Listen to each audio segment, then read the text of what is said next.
7, 6, 11, 5, 9 and 20 miles today, 4, 11, 17, 32 the day before. Boot, boot, boot, boot, moving up and down again. There's no discharge in the war. Don't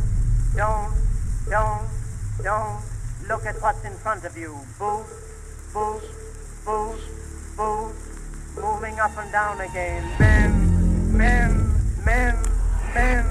Men go mad with watching them. There's no discharge in the war. If your eyes drop, they will get the top of you. Boot, boot, boot, boot, moving up and down again. There's no discharge in the war.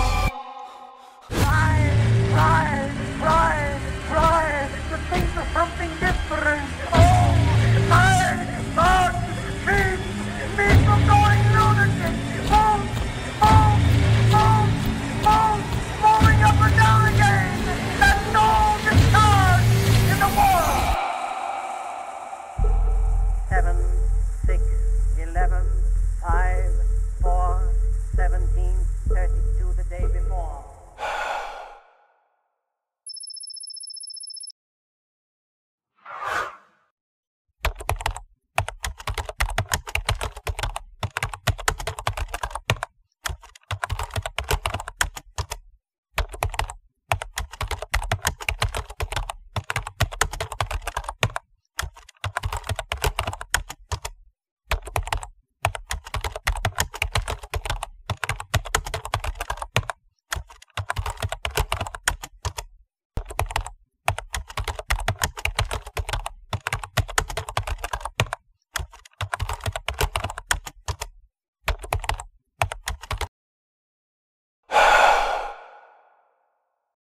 الإنسان الطبيعي بيصحى من النوم وبيخوض على مدار يومه معركة على 4 جبهات، جبهة مع الشيطان وجبهة مع النفس وجبهة مع الدنيا وجبهة مع هواه، في مرة ينتصر ومرات ينكسر وينتكس، كل ده وهو بيحارب في معركة على 4 جبهات بس ما بالك انت لو إنسان فتح على نفسه جبهة 5، الوضع هيكون أصعب، صح كده؟ طب أزيدك من شعر بيت، دي كمان مش جبهة عادية، دي جبهة بتحدد مستقبل، جبهة بترفع ل7 سماء وبتنزل ل7 أرض، جبهة قد تكون مؤقتة غالبا، بس دي بتكون الجبهة الأقوى على ساحة المعركة من بعد النفس بالنسبة لطالب الثانوية العامة.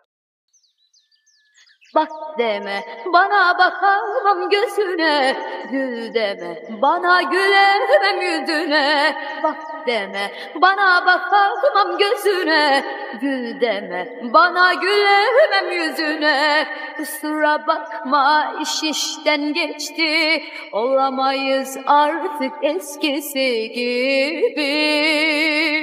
Kusura bakma iş işten geçti, olamayız artık eskisi gibi. جبهة الثانوية العامة مش زي باقي الجبهات، جبهة الثانوية العامة كفيلة انها تضغطك وتمرضك وتخليك عايش في قلق وخوف ورعب من الوقت اللي فات اللي ضيعت اغلبه ودلوقتي تتمنى بس انه يرجع، ورعب من الحاضر اللي مش قادر تستوعب كمية المشكلات اللي بتواجهها، ورعب من المستقبل ودايما تعبك التفكير فيه، يا ترى هدخل ايه، يا ترى هعمل ايه. بس اقول لكم حاجة، انتوا عارفين المشكلة فين وليه بيحصل كل ده معانا كطلبة ثانوية عامة؟ مشكلتنا اننا بنبص للثانوية العامة كأنها نهاية العالم. تاني، مشكلتنا اننا بنبص للثانويه العامه كانها نهايه العالم، وكأن اللي جاب اقل من 90 حياته انتهت، وكأن اللي جاب اقل من 90 رزقه خلاص يا دوب على الكد، هيكون فقير لا محاله. والكلام ده غير امين وغير حقيقي. ده انت يا انسان لو بنظره بسيطه بصيت للناس اللي حواليك اللي مستواهم الاجتماعي فوق الطبقه المتوسطه والغنيه، هتلاقي اغلبهم بيزنس، تجاره وعمل حر بانواعه، فهي مش شرط والله. انا بقول لك كده عشان تشيل الضغط الوهمي ده من دماغك. مستقبلك وربنا مش هتحدده نتيجه ولا غيره، مستقبلك ورزقك في ايد ربنا. بس ده ما يمنعش انه نستغل فرصه زي الثانويه العامه، نحاول على قدر المستطاع من غير ما نحط علينا الضغط العبيط ده، اننا نطلع منها باقل خسائر. ويا سلام لو طلعنا مجموع حلو مثلا. انا عارف انك عايز تفرح اهلك، بس صدقني سواء فرحتهم او زعلتهم والله الفرحه مؤقته وهيرجعوا طبيعي زي الاول واكتر، والحزن مؤقت كمان. فيا قلبي مش معنى انك جبت 99% انه كل ما يبصوا لك هيبتسموا لك ويقولوا لك القدوه اهو، القدوه راح والقدوه جه. صدقني انا بقول لك كده عشان اطلعك من الوهم اللي انت فيه. بس ده ما يمنعش طبعا انه لو قدرت تخليهم في فرحة مؤقتة احسن من حزن مؤقت، ولا ايه؟ وكل شيء بينسرق مني، العمر من الأيام والضي مني، وكل شيء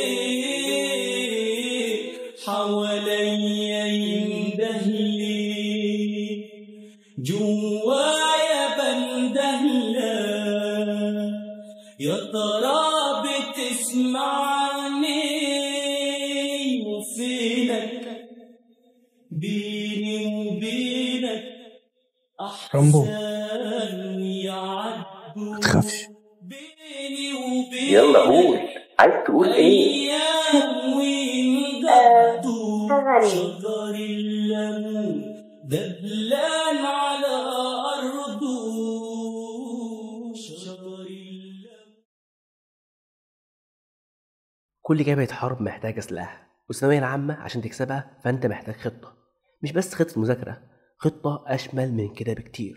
أول سلاح هنستخدمه في حربنا دي النية. لازم تكون نيتك من المذاكرة مش بس هدفها المجموع والكلية، خلي نيتك من المذاكرة القرب من ربنا. ده الرسول صلى الله عليه وسلم قال: من سلك طريقا يلتمس فيه علما سهل الله له طريقا إلى الجنة. مذاكرتك دي طريقك للجنة. وكمان ذاكر بنية بر الوالدين، وعشان تكون نسخة أحسن من نفسك وتواجه التحديات اللي بتواجهك في حياتك. تاني سلاح البعد عن المهبطين، الناس اللي مش عايزة تتقدم ولو خطوة واحدة في حياتها، الناس اللي كل شغلتهم يحبطوك ويقللوا من قدراتك وإمكانياتك عشان ما تسبقهمش، فحاول يتجرهم معاك تقطع صلتك بيهم. تالت سلاح القرب من ربنا. بص، عمرك ما هتلاقي حد قريب من ربنا خايف من المستقبل بالشكل اللي يأثر على حياته بالسلب، وهتلاقي اللي مقرب من ربنا دايما مطمئن وهادي وراسي. فدايما صلي وادعي ربنا بلغتك ولهجتك انه يعينك ويوفقك ويكرمك ويحقق احلامك وما يشمتش حد فيك.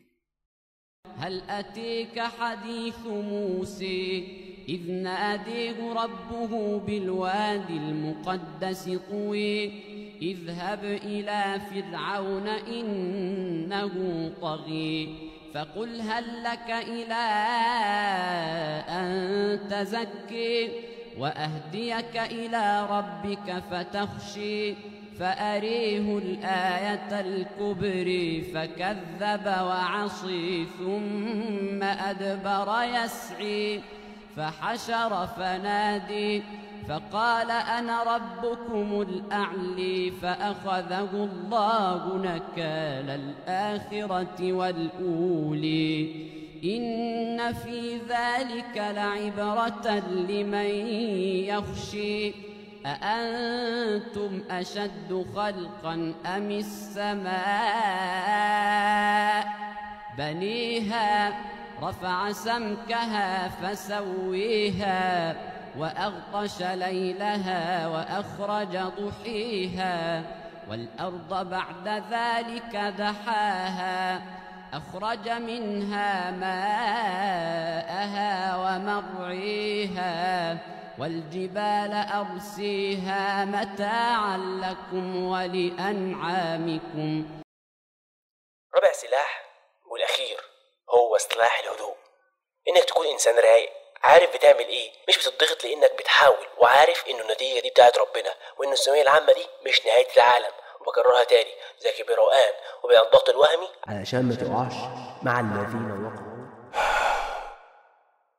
كانت حكاية وعشت فيها عمري وأيامي، بس الزمان مرضيش.